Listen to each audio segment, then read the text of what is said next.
Welcome to Holy Word Chronicles, where we explore ancient wisdom for modern lives. Today we delve into a fascinating perspective on one of the Bible's most enigmatic stories, Moses and the glory of the Lord. Traditionally, the term glory, or kavod, is understood as the divine presence of God. However, what if this glory was something more tangible and technologically advanced? The international best-selling author, former church doctor, and theological educator Paul Wallis has a very interesting take on this encounter in the Bible. Join us as we uncover his intriguing interpretation and explore the possibility that the glory of the Lord described in Exodus might have been an advanced ship or aircraft. Could the glory of the Lord be an ancient description of advanced technology? The word kavod. Now, the way it gets translated in English is rather perplexing and vague. It comes out as the word glory. And in religious usage, glory becomes such a vague word that it almost means nothing more than wow. When people say glory, they mean wow. It's the wow of God.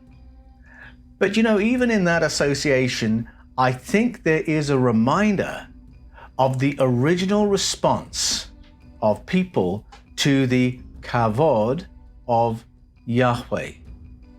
So what were they seeing that evoked this response? I don't think the word means wow, just to clarify.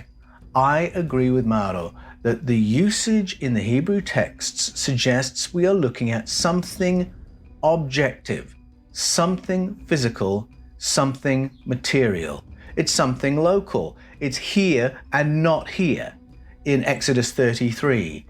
Now it's in the sky. Now it's on the ground in Exodus 16. Now it's moving across the mountainous terrain of Sinai in Exodus 33.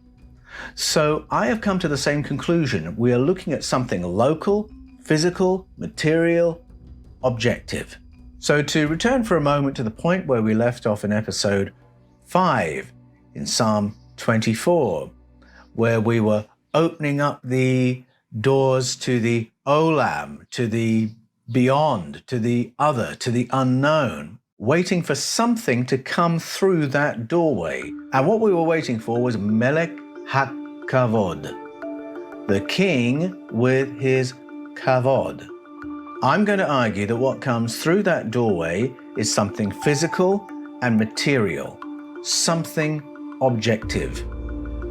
So what is it, this kavod, that comes through?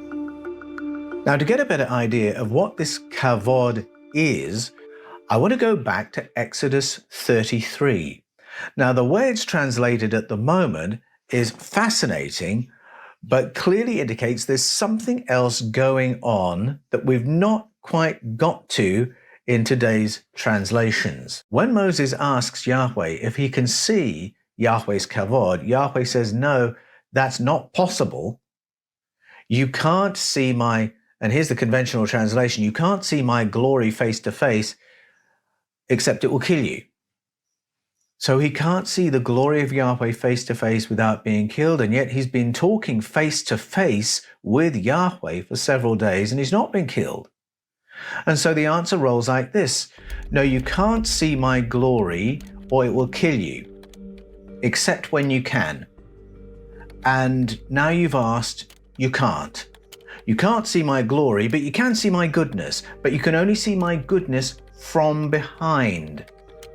But only after the mountainside has been cleared of people and animals. And then you can see my goodness as it moves away from you, but you'll have to be hidden in a cleft in the rock in order not to be killed in the process. Now, that really is not a coherent picture, is it? Any reader is left absolutely baffled by what we're told there. And I'm not saying that out of any disrespect to the translators, because I think what's happening here is that something material and physical is being described. I happen to believe it's technology. And for centuries, we've had generations of Bible translators who had no technological grid by which to understand what was happening in this moment. Their view was they were translating a spiritual phenomenon, and so they looked for spiritual language. And so tub becomes goodness, kavod becomes glory, pane means face to face. But those translations don't work. Now, I am going to suggest that kavod is a craft, and that the reason that Moses cannot see the kavod pane when it launches is that we're talking about a launch of heavy equipment. Kavod, heavy thing. And that the thing that's going to move away from him, that's going to launch and he's going to see, but protected in the cleft of the rock, is the goods, not goodness. It's heavy equipment. And that pane is not face to face, it's talking about out in the open, on the surface. I believe Yahweh is saying to Moses, you cannot be out in the open when the big heavy thing launches. You will be able to see the heavy equipment moving away from you, but you will have to be sheltered in a cleft in the rock. Now for me, this evokes personal memories of seeing the space shuttle launch. The technicians closest to the launch place of the shuttle are 3 miles away, sheltered, not in a cleft in the rock, but behind 3 meters of concrete. And the technicians operating the craft itself are in a totally different state altogether. They're in Texas. So when Yahweh says you can't be out in the open when the big heavy thing launches or it will kill you, it makes perfect sense. The problem has been generations of translators who've never seen a rocket launch, who don't have a technological framework even in mind. They're not even looking for one when they get to this passage. And that's why we have a translation that's very unsatisfactory and has not got to the bottom of this physical, material, local thing that has such a physical impact on the environment around it that the territory has to be cleared of people and animals, and people have to be sheltered in clefts in the rock so that the blast will not kill them. Now, if you have any doubt that the kavod is a piece of equipment that operates like that, we're given further detail in the book of Ezekiel. From the New Jerusalem Bible, Ezekiel chapter 1, verse 4. I looked.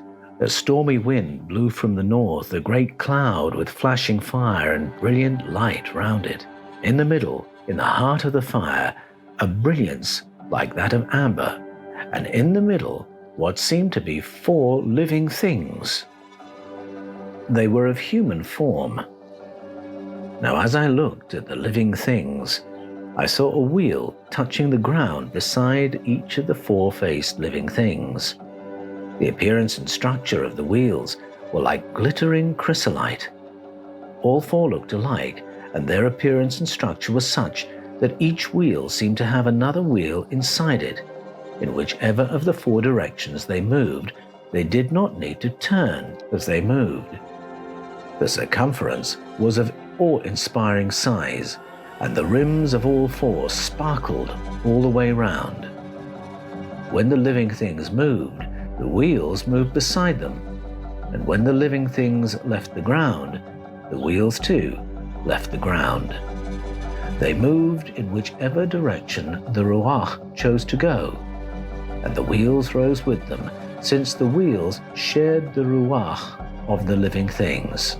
Now once again, what Ezekiel describes is a local physical thing. He says where he was when he first saw the kavod. He was by the Kibar River. And then he says where the kavod appeared. It appeared in the sky.